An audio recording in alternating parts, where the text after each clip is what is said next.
আগামী 14ই ডিসেম্বর থেকে আগরতলা হাপানিয়া আন্তর্জাতিক মেলা প্রাঙ্গণে অনুষ্ঠিত হতে যাচ্ছে সারস মেলা। চলবে আগামী 26শে ডিসেম্বর পর্যন্ত। বৃহস্পতিবার মেলাকে কেন্দ্র করে এক প্রস্তুতি বৈঠক অনুষ্ঠিত হয় পশ্চিম জেলার জেলা শাসকের কনফারেন্স হলে। উপস্থিত ছিলেন বাধারঘাট বিধানসভা কেন্দ্রের বিধায়িকা মীনা রানী সরকার। উপস্থিত ছিলেন অতিরিক্ত জেলা শাসকও। তিনি বলেন, গোটা রাজ্য থেকে আসছেন মেলায় অংশগ্রহণকারীরা।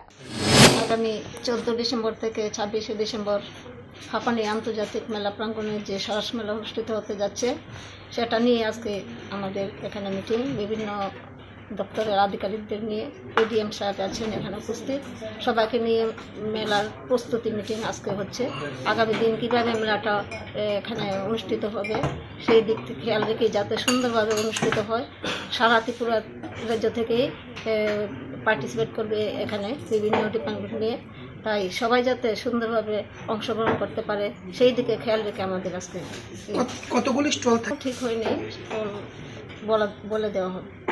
কোন রকমে নাকে মুখে গুছে সারাদিনের জন্য বেরিয়ে পড়া, অম্বলের আর দোষ কি? তাই তারা 5 দশক ধরে গ্যাস, অম্বল ও পেটের সমস্যা একমাত্র সমাধান গ্যাস নল।